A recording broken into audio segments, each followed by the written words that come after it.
If you would, please mark your songbooks to number 528. Song number 528, that'll follow Joel's message this morning.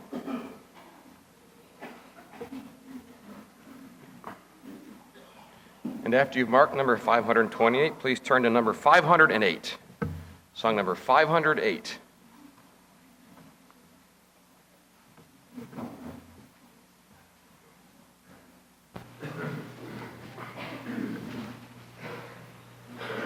A wonderful Savior is Jesus, my Lord, a wonderful Savior to me. He hideth my soul in the cleft of the rock, where rivers of pleasure I see. He hideth my soul in the cleft of the rock, where shadows of dry thirsty land. He hideth my life in the depths of His love, and covers me there with His hand, and covers me there with His hand. When clothed in His brightness, transported I rise to meet Him in clouds of the sky.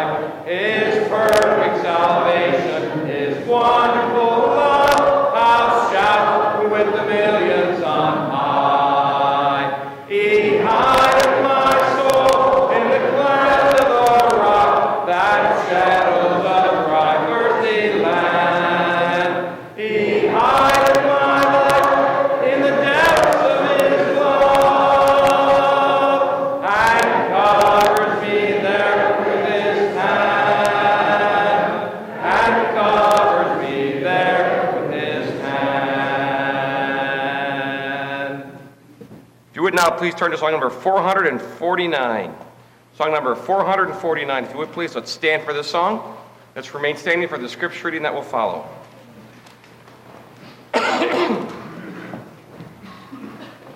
Number 449. Thy word is a lamp unto my feet, and a light unto my path. Thy word is a lamp unto my feet, and a light unto my path. When I feel afraid, think I've lost my way, still you're there right beside me. Nothing will I fear as long as you are near. Please be near me to the end. Thy word is a lamp unto my feet, and a light unto my path. Thy word is a lamp unto my feet, and a light unto my path.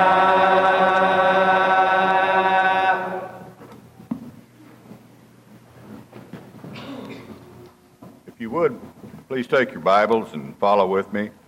I'll be reading from Deuteronomy 6, 4 through 9. Deuteronomy 6, 4 through 9.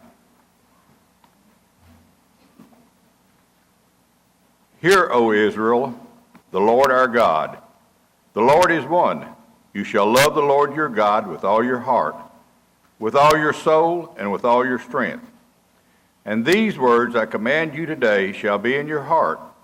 You shall teach them diligently to your children, and shall talk of them when you sit in your house, when you walk by the way, when you lie down, and when you rise up. You shall bind them as a sign on your hand, and they shall be as frontlets between your eyes. You shall write them on the doorpost of your house and on your gates. You may be seated. It's truly a great day to be here. We're blessed with everyone's presence, and we're blessed to have Joel Singleton and his wife Allison with us today.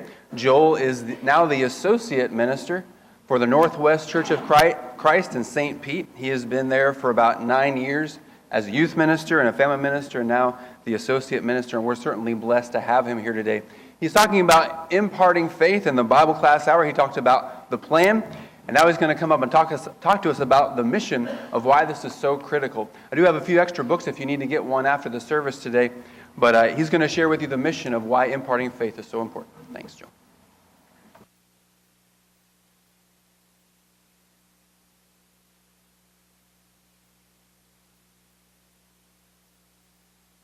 Great to be here today, and to meet so many of you who are excited to be here and excited to be here in Sarasota, in this area, and you think it's paradise, and it's about the same up in St. Pete, so we all kind of live in paradise together. I'm really excited about Brian and Joe. I've talked to probably them the most about imparting faith, and they are pumped up about this. They are pumped up about what this means for your church, and they are making plans for imparting faith and to make sure this is a part of the DNA of the South Trail Church. But I'm passionate about this. I've been doing this for about 3 or 4 years now, and it all kind of started while I was attending a conference. I was attending a conference out in Colorado when I heard a disturbing statistic. And that statistic was that more than 60% of our church-attending youth are walking away from their faith. More than 60% of our church-attending youth are walking away from their faith. This isn't those who have attended, once and didn't come back. This isn't those who, kind of came for a few months and then didn't come, or who came sporadically throughout their entire lives. These are the kids who have been there each and every day, each and every Sunday and Wednesday, and are now deciding that faith isn't for them. At the time, I was the youth and family minister, and when you hear that statistic that more than half of the group that you minister to will not remain faithful beyond their teen years, just to be honest, it was devastating. It was devastating to hear that. But that devastation, that feeling of disappointment didn't last long, because I realized something. I am not alone. I believe in the power of God. And I especially believe in the power of God when it comes to Him working within His people. See, I've met you guys, a lot of you guys this morning, and I can tell that you're a church that wants to do something with your faith. I can tell you're a church that isn't content to just sit in the pew and fill a spot on Sunday morning, but you believe in the mission and the power of God within your lives. I believe that you are a church that wants to grow your faith, even when it's hard. I believe that we have grandparents in this room who love their grandchildren with all of their heart, right? I believe that we have parents in here who are dedicated to making sure that their kids know who God is and how they should live their lives patterned after God. I believe that we have teens in this room that are passionate about God and serving His mission. I believe that we have kids in here who love God with their whole heart, and it's the type of love that is just so sweet and pure. And it's amazing to watch. I believe that we have families in here who know that they haven't passed down their faith adequately within their home, and they're ready to change.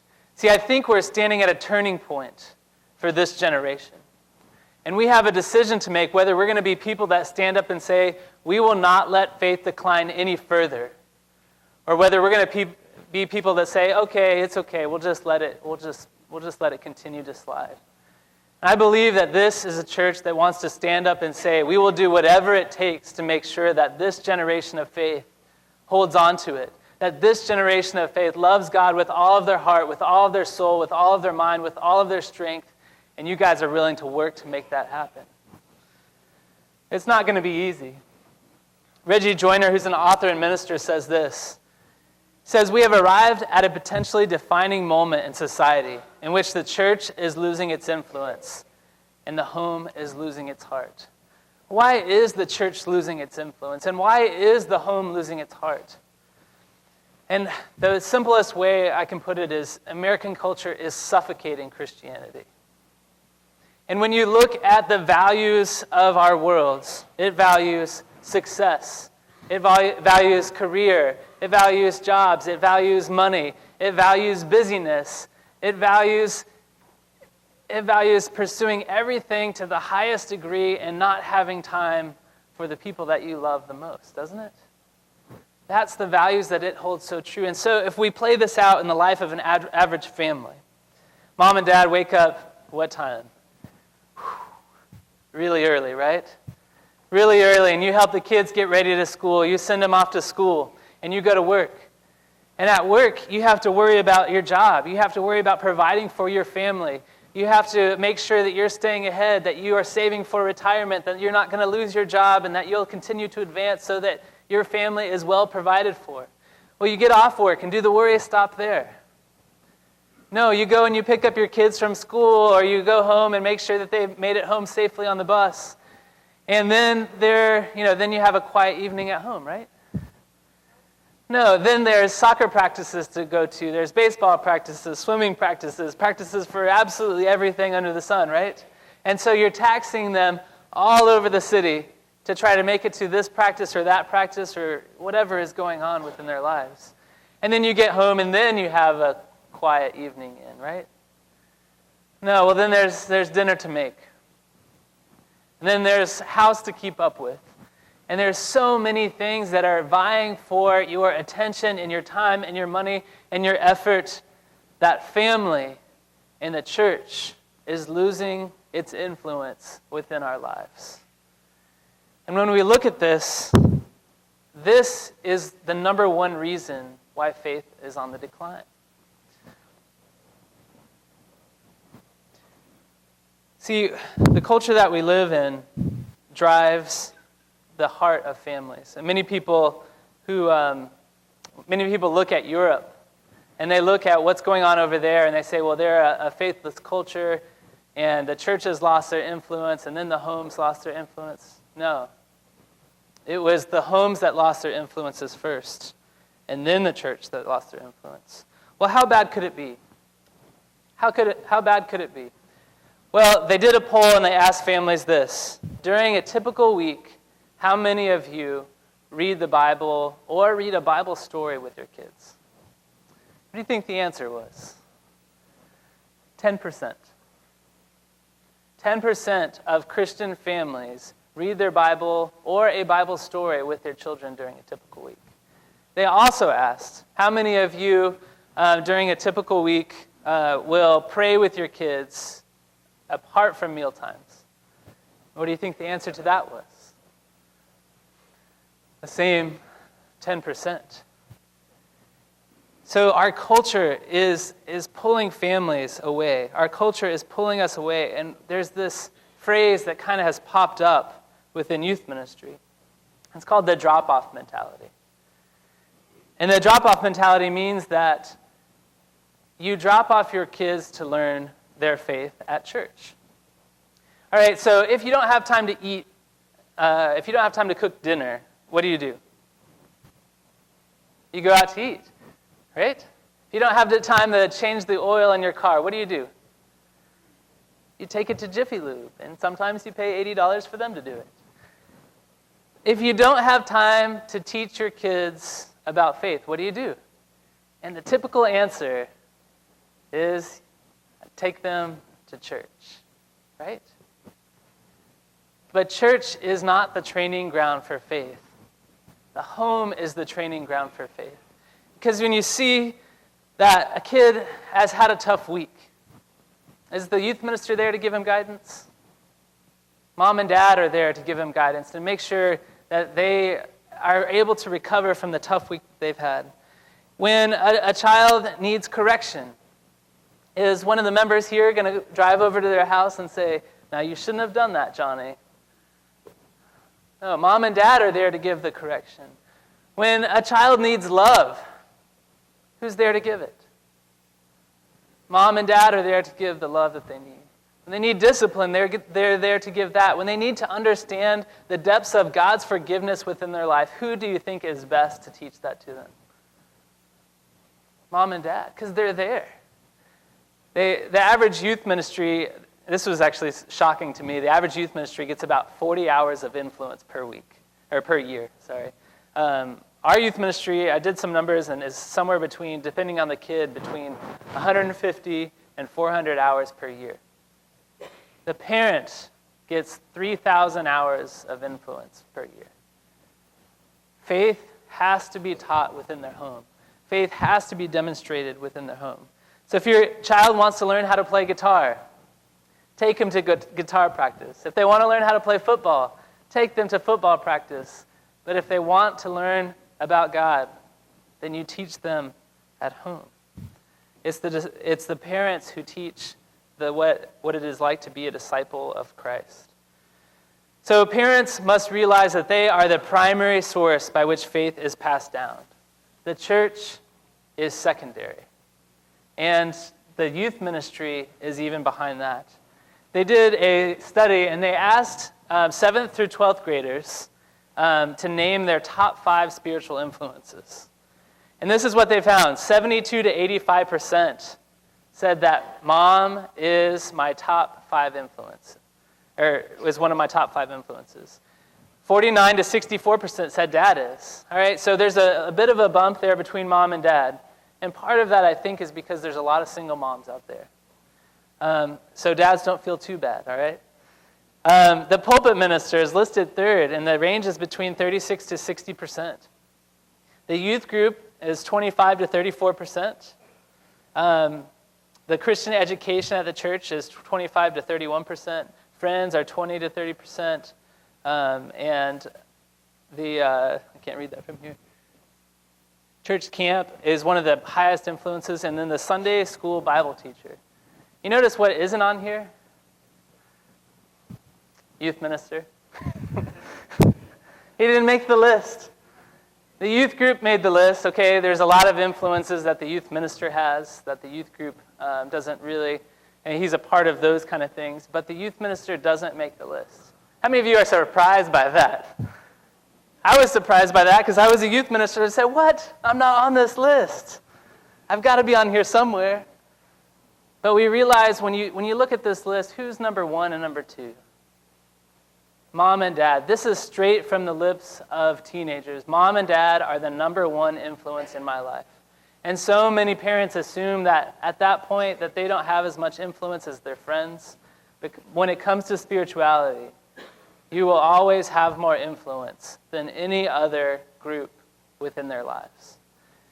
All right, when you look at the rest of them, the rest of them are really made up of church. And so if you divide it like this, we see that the top influences are mom, dad, and grandparents. All right, and then we also have the pulpit minister, youth group, Christian education, the friends, the church camp, Bible school teacher, and the Bible. Bible is listed as last. So it did make the top 10, though, and Brian, you didn't make it, sorry. All right, so when we look at this, we realize that when the church and the home are working together, then that is when we have the greatest chance to raise this generation of faith, right? That is when we have the greatest chance to raise this generation for faith. It's a rare time when there is a clear problem, and we have a clear solution to overcome it. And one of the things that we have been working on at our church and with the nonprofit that we started about a couple years ago, 3 years ago, is that we want to help give a plan for families to pass down faith at home. We want to help give a plan for the church to pass down faith within their community. And the best place to look for that is where? The Bible. The Bible, it's been here all along. And so we have realized a few things that are straight from Deuteronomy 6. And so there's really 4 steps to imparting faith. Number 1 is recapture your heart for God. Can you pass down your faith to your kids if you don't have a heart for God yourself? No. You can have all the devotionals you want. You can have all the prayers that you want. You can go to church as many times as you would like. Unless you have a heart for God and a passion for who He is, it is going to be next to impossible to pass down your faith to your kids, right? So step number 1 is recapture your heart for God. Number 2, implement 1 new faith activity each year. Many of you got the Imparting Faith blueprint that Brian handed out in class. I guess he has a few extra copies. But it goes through by each age group and gives ideas for families to do within their family so that they can pass down faith at home. Like I said in the class, it's a blueprint. It's something to get you started. But it's your faith that they need to hear, not somebody else who wrote something that you're copying and giving to them, right? Every kid needs the faith of their family to be passed down. It's your experiences, it's your hardships, it's all of the things that you have been through that make you the faithful Christian that you are today. That is the faith that they need to hear the most. All right, number 3, get involved in church as a family. I think we have a tendency to get involved in church and sometimes apart from our family. And so, you may be serving and doing this, but you leave the kids at home and with dad or with the babysitter. Or you may be serving in this. And get involved in church as a family. Serve the church as a family. Serve the mission of God as a family. And if sometimes that means bringing the whole family to serve, great. They will understand what it means to be a part of a church. And then last, impart faith to others as a family. Now, the family is probably the greatest evangelistic tool known to man, right? The moment you have a kid, everybody's just kind of, how old are they? What foods do they like? Are they eating solid foods yet? And there's so many questions that just come from that. And, it doesn't take kids but a few seconds on a playground to make friends. Your family is the greatest evangelistic tool that you have. And so for them to have the ability to make friends and to bring their friends to church and for you to be able to talk to them about God and who He is within your life, it's incredible. Let's go ahead and look at Deuteronomy 6. It says, "Hear, O Israel, the Lord our God, the Lord is one. Love the Lord your God with all your heart and with all your soul and with all your strength. These commands that I give you today are to be upon your hearts. Impress them on your children. Talk about them when you sit at home and when you walk along the road, when you lie down and when you get up. Tie them as symbols on your hands and bind them on your foreheads. Write them on the door frames of your houses and on your gates." So when you look at this first part, recapturing your heart for God, there's really 3 commands that we see within this. First command is God is one. I know that doesn't seem like a command, right? God is one. But within their ancient polytheistic culture, that was a clear command. God is one. There are no other gods, period. And some people think that we don't struggle with that today. Do we? Yes. There are so many things that are vying for our attention, like we talked about. And so keeping God as one in your life, as the central part of your life, is essential. It's so easy to be distracted as individuals and as families that this is one of the first keys to recapturing your heart for God. It says, love God with all of your heart, soul, and strength. We know that Jesus added mind later, but we've listened to this command so many times. I don't know if we hear it anymore. Love God with all of your heart, soul, and strength. It means that we're supposed to love God without limit, without physical limit, without mental limit, without spiritual limit. Without limit, we're supposed to pour ourselves into God and His mission and His church on this earth. And that is the greatest commandment, right? And so God needs our heart. The first thing we have to do is recapture our heart for God if we're going to impart faith to anyone in our family or anyone in our church. God needs our heart first and foremost. And out of that devotion to God, then it will be clear who we serve. One of the things we see happen is with families so busy and exploring so many things within their lives that kids think that church is something that is done at church. Sorry, let me say that. Kids think that faith is something that is done at church and not at home. And when they look at their family's lives, they need to see that mom and dad have a heart for God. And that church isn't something you do, it's something that you are. That faith isn't something that you participate in once a week, but it's part of who you are. And the best way for them to see that is to see their heart for God. You see, as children become teens, and teens become college students, and college students become young adults, they're asking themselves this question: who do I want to be? And if their parents are hypocritical, if their parents are not living out their faith, if their parents haven't recaptured their heart for God, they will want nothing to do with Christianity. But if their parents have an authentic faith, if their parents love God with all their heart, soul, mind, and strength, they will trade the shallow trends of this culture every time for that kind of faith. They want a faith that means something. So if, as families and as the church, we're going to make a difference in imparting faith to this generation, it starts with recapturing your heart for God. The second one, implement one new faith activity a year. Well, in Deuteronomy 6, 7 through 8, we see this rhythm of life that is exposed. It says, when you get up, you're supposed to be passing down your faith when you get up in the morning. Okay, morning time. I mean, mornings are pretty rushed, right? But spend a few minutes and pass down your faith in the morning. All right? When you sit at home, there's sometimes not a lot of sitting at home. And if you are sitting at home, there's a lot of television, isn't there? So spend some time when you're sitting at home passing down your faith. When you walk along the road, a lot of us aren't really walking down the road a lot unless our car has broken down, right? But what is this for us today? It's drive time.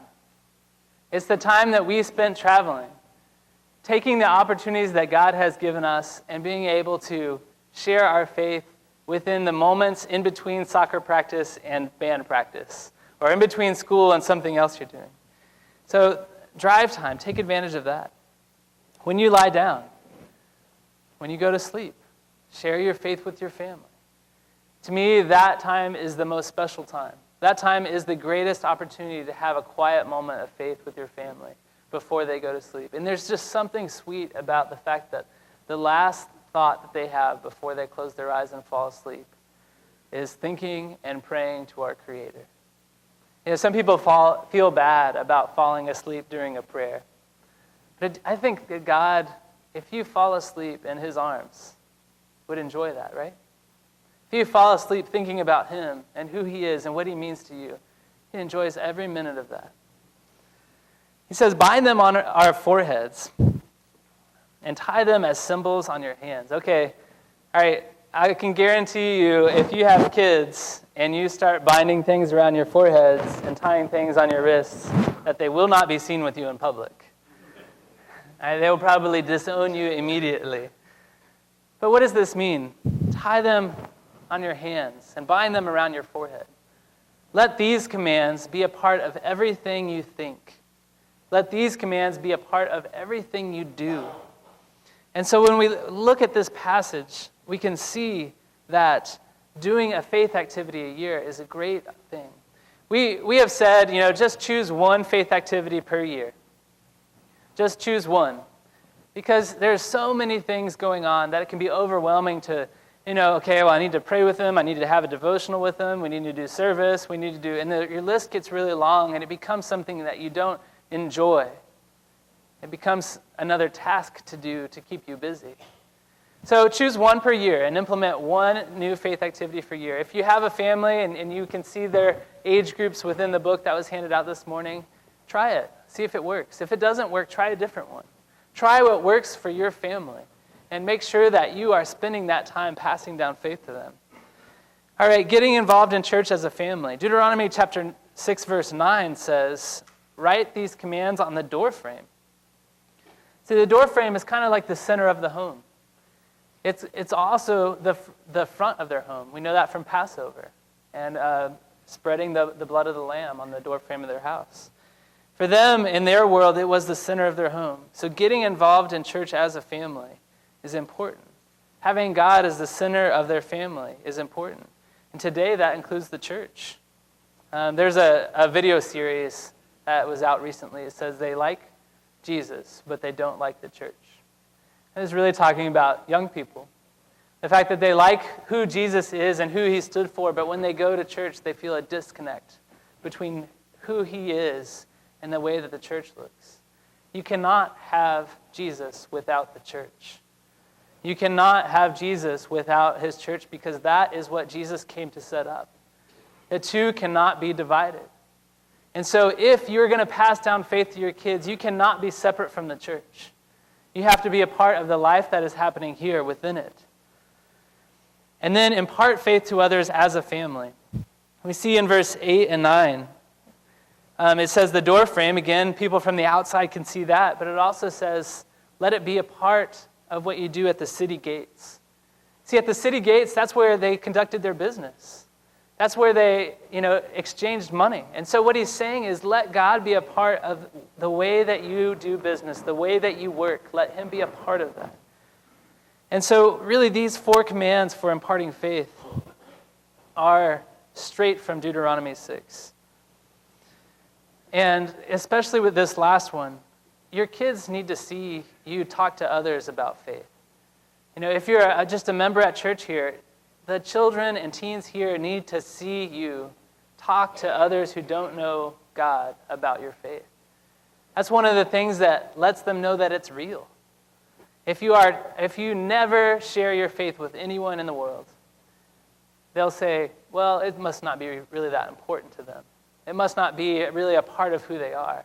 And so it's essential for you to pass down your faith to others in the community as well. So we look at these 4 commands for imparting faith, and I can tell you this, is that they work. How do I know that they work? Well, for one, they worked for me. My family, my mom and dad have a heart for God. And they have shown that to me for their entire life. There was never a moment in time when I had to question, whether they really love God or whether they're just, going to church on Sunday. My family would do all kinds of things, and their life it revolved around God and around the church. And so when I came to that point in time when I'm thinking about who I want to be and who I want to become in the future, I could see that faith was important to them, and it was a part of who they were, and I wanted it to be important to me. Did they do faith activities? Number 2. They didn't know what a faith activity was. I mean, some of you may be like, I've never heard this word faith activity before, and it doesn't matter what you call it. But we had conversations around the dinner table about God. We had devotionals. We prayed together at night. My dad would come in almost every night, and we would talk a little before I fell asleep, and we'd have a prayer sometimes. A lot of our conversations were about God. We'd have arguments around the dinner table about what a particular scripture means. All right, well, that's not good if you're arguing about that. Well, it let me know that it was important enough to argue about, right? That it was important enough to have an opinion on. So it is extremely important. It's extremely important. All right, were they involved in church? Well, my dad is a minister, so that's somewhat unavoidable. But I can tell you this, I not once heard him complain about working for church. Not one time did I hear him complain about, I have to go to this, I have to go to that, I'm working for this. It was part of God's mission. And when I saw that, and I saw his dedication to who God is and to God's mission on this earth, I wanted that to be a part of my life also. And so, yes, absolutely, we were involved in church as a family. I can remember being down at the building cleaning the bathrooms with my mom. We were involved in church as a family. I was there for every potluck, eating as much pie as possible. And we were there all of the time because it was our life centered around the church. And what about, did they impart faith to others in their community? I can tell you this, is that my dad regularly had discussions at our house with other people who weren't Christians yet. I can remember going to someone's house when I was about 13 or 14 and having a Bible study with a couple who was in their 30s. And my dad was doing the Bible study, and I was right there a part of it. And I got to watch him teach faith to someone else for the very first time. Do you think that had any impact on my spiritual life? Yeah. I would not be here today if it wasn't for the family that I have that imparted their faith to me. And that's why I can stand here today and say, this works. This absolutely works.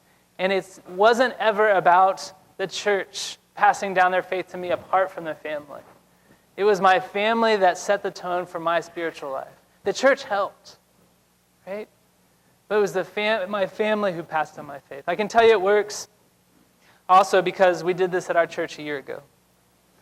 And it is amazing to watch families who are now doing faith things within their home.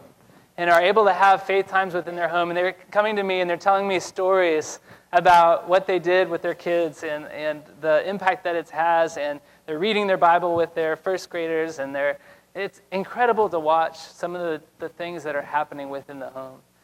Do you think those kids are going to be more spiritually grown when they get to youth group? Yeah. Do you think the kids in youth group who are having faith time in their family are going to struggle less in their college years? Yeah. Do you think that they're going to understand who God is, understand what faith is, and want it to be a part of their life? Yeah. One of my favorite stories is the story of David and Goliath, and it's been like that since I was a kid. I think in the beginning, any story with a slingshot and a giant in it is a kid's favorite story in the Bible, right? And so it was always one of my favorite stories. And when I was growing up, I just appreciated the fact that there's swords and slingshots too. But as I have gotten older, it's my favorite story for a different reason. And it's because of a quality that I see within David that is pretty rare today. You see, day after day, Goliath came out defying the armies of the living God. And he came out every day taunting them, saying, "You can't defeat me. Bring one of your men out to defeat me." And every day, Israelites dressed in armor, dressed for battle, stood there and did nothing. Because they were asking themselves one question. They were asking themselves, am I strong enough to defeat Goliath? What's the answer? No. Am I big enough to defeat Goliath? No. Am I skilled enough to defeat Goliath? No. And so they just stood there. And they did nothing because they were asking themselves the wrong question. David comes out to the battle. What is he bringing? He's the delivery boy. He's bringing food. He is the smallest in his family. He has the lowliest jobs in his family. He comes out and he sees Goliath defy the armies of the living God once while he is not dressed for battle and says, somebody's got to do something about this. And everybody else is scared. And he says, fine, I'll do it. He says, I'll defeat Goliath. Everyone else laughs, right? They don't think he can do it. They try to help. They give him the armor. They give him everything that they've got. But David isn't asking himself the same question that they are. He's not asking himself, am I big enough to defeat Goliath? Because David isn't. He's small. He's not asking himself, am I skilled enough to defeat Goliath? He's not skilled enough.